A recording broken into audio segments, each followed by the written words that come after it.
UHV, the backbone of China's energy confidence. Why can't the West keep up? In the summer of 2024, 5 million people in California, USA, were forced to endure power outages due to grid failure. Air conditioners stopped working, and electric vehicles became useless scraps. Meanwhile, white-collar workers in China's Yangtze River Delta could enjoy the cool air in their offices while scrolling on their phones, and their EVs charged effortlessly. Both are developed regions, yet why is there such a massive disparity in electricity access? Even more astonishing is the fact that the combined length of all the highest-grade transmission lines in the US is shorter than a single ultra-high voltage UHV line in China. The secret behind this is hidden in the UHV transmission grid, often called the electric superhighway. Simply put, ordinary power lines are like country roads where electricity can't travel far and easily drops off, whereas UHV is a dual 8-lane superhighway. It can deliver wind and solar energy from the arid northwestern deserts to factories and homes thousands of kilometers away with near-zero loss. It's like using an airplane instead of a bicycle for express delivery. The efficiency is revolutionary. What's even more shocking is that China's UHV not only enables long-distance delivery, but also strictly controls transmission loss to below 5%, a figure that Western engineers deem impossible. To put it in perspective, the most advanced transmission lines in the US incur a loss of over 15% over just 1,000 kilometers. This entire achievement is supported by China's explosive growth in clean energy. In the first quarter of 2025, the share of wind and solar power generation reached 22.5%, higher than the total power generation share of many European countries. Next, we will delve into how China's UHV transitioned from a follower to a global leader, examine where the West has fallen behind in the energy race, and see how this great power grid is reshaping the global energy landscape. Who would have thought that China's UHV, now a source of global admiration, relied on imported foreign technology just 20 years ago? In 2004, when China planned to build its first UHV line, Western giants like Siemens and ABB not only demanded exorbitant prices but also asserted that core technology will never be transferred.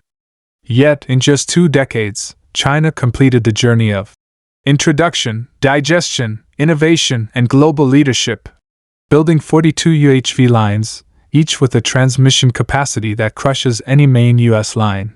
The key breakthrough was the converter valve, the core component equivalent to the heart of UHV, which converts alternating current, AC, to direct current, DC, and solves the problem of power loss over long distances. The West once monopolized this technology, selling a single set of equipment for hundreds of millions of yuan. Chinese engineers persevered for 10 years, not only developing their own converter valve but also achieving 99% localization, directly cutting the cost to 1/3 of the Western price.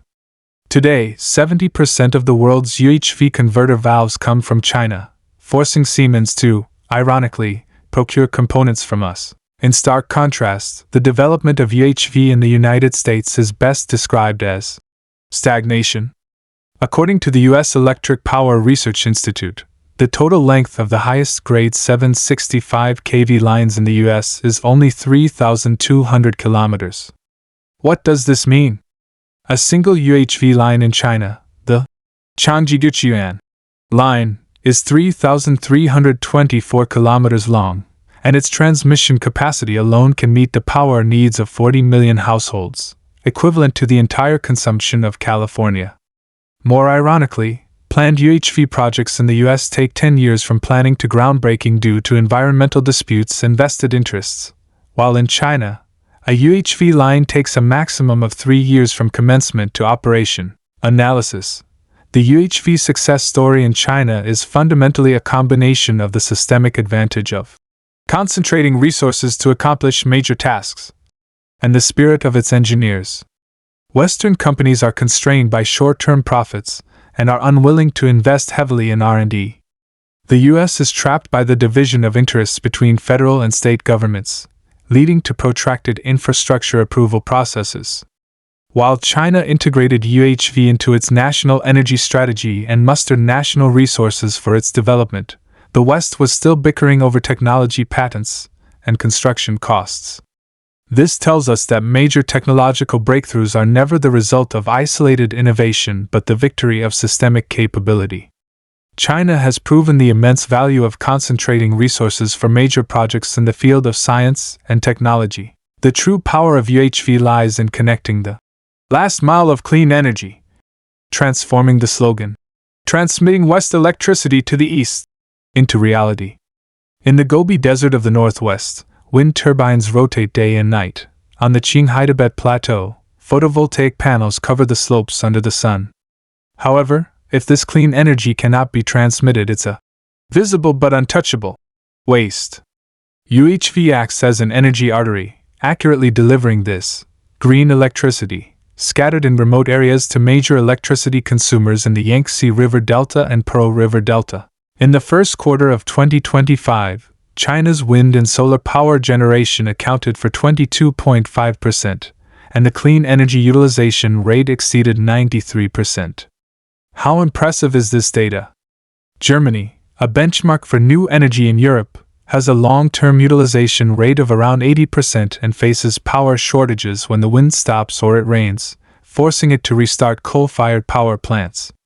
China, through UHV, achieves the goal that whatever is generated by wind and solar, the grid can transmit. Last year alone, the clean energy delivered via UHV was equivalent to a reduction of 300 million tons of carbon dioxide emissions, less than the total annual carbon emissions of the UK. Look at the case of Greece. The island of Crete in this Mediterranean country had long relied on diesel power, resulting in outrageously high electricity prices and severe carbon emissions. In 2024, the China-Greece Cooperation Project, the Ariadne Undersea UHV Link, was put into operation. This 380-kilometer-long undersea electric superhighway delivers clean energy from the Greek mainland to the island, completely freeing Crete from fossil fuel dependence, reducing 500,000 tons of carbon emissions annually, and saving over €300 million in costs. The Deputy Prime Minister of Greece excitedly stated, "China helped us realize a project we have been looking forward to for decades." Analysis. The core of the energy issue is balance, the balance between generation and consumption, and between environmental protection and cost. The West hither, like Germany, focuses on new energy development but neglects grid construction, leading to power supply-demand imbalance. Or, like the US, clings to an outdated grid system and is dragged down by energy shortages. The innovation of China's UHV lies in using technological breakthroughs to achieve a win-win outcome. It consumes clean energy, guarantees power supply, and lowers environmental costs. This technology plus infrastructure model provides a replicable template for the global energy transition. The gap between China and the West in terms of electricity freedom is widening. In 2024, China's total electricity consumption reached twice that of the US, yet its power outage incidence rate was less than 1/10 of America's. During peak summer consumption, China's air conditioners and charging stations run at full capacity, with the grid remaining rock solid. Conversely, California experienced widespread blackouts simply because the temperature rose by 5. Ring operator. C. Causing food in supermarkets to spoil and forcing hospitals to activate emergency generators. Europe's situation is even worse. After the Russia-Ukraine conflict, energy prices in Europe skyrocketed, forcing many families to avoid turning on the heating in winter, and factories to halt production due to excessive electricity costs.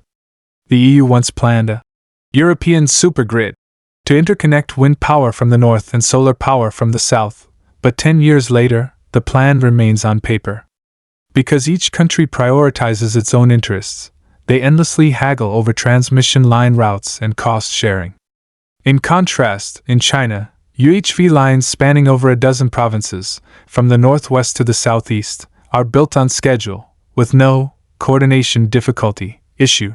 Even more groundbreaking are the environmental benefits brought by UHV.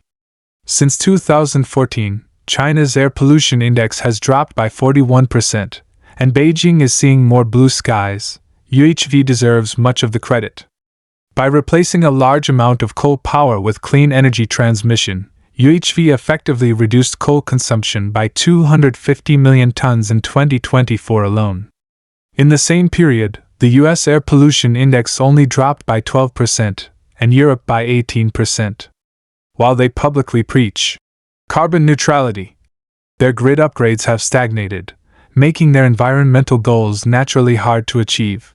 Analysis: electricity freedom is not a birthright. It is supported by hardcore technology and robust infrastructure. The West's energy predicament is essentially a disconnect between philosophy and action. They want clean energy but are unwilling to invest in the grid. They want to ensure power safety but are unwilling to break down vested interests. China's UHV practice proves that energy transition is never a choice, but a must-answer question. And the key lies in the determination and ability to concentrate resources to accomplish major tasks. When China used UHV to achieve both environmental protection and convenience, the West realized it had fallen behind by an entire era. China's UHV today is no longer just a simple transmission line. It is the China solution for global energy governance. As of 2025, Chinese UHV technology has been exported to over 20 countries, with evidence of its presence from the rainforests of Southeast Asia to the savannas of Africa. An economist from a US think tank commented, "China has elevated UHV technology to a new height, and it is the only country in the world capable of such large-scale construction." But the West is not without a sense of crisis. The EU recently unveiled its Green Deal, planning to invest €200 billion in grid construction, but their problem is a technology gap. Core equipment relies on imports, and construction efficiency is low. The US has also proposed a grid modernization initiative, but facing an investment deficit of trillions of dollars and complex political wrangling, many projects inevitably end up shelved. More interestingly, some Western countries have started to impose restrictions on Chinese UHV companies, attempting to limit technology exports. However, this has only compelled Chinese companies to accelerate innovation.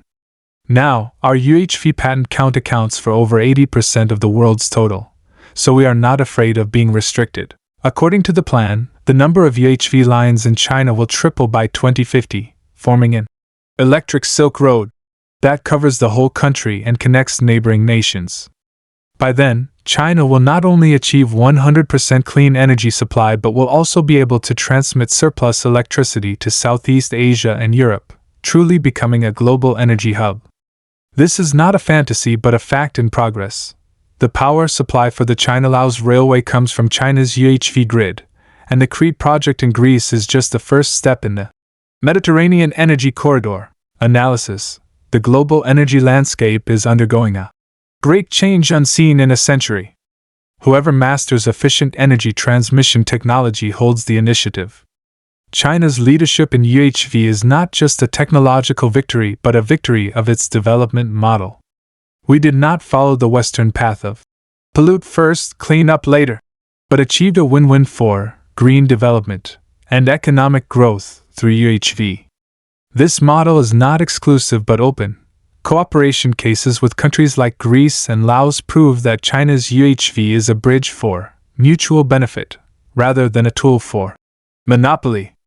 This is the greatest contribution of the China solution to global climate governance.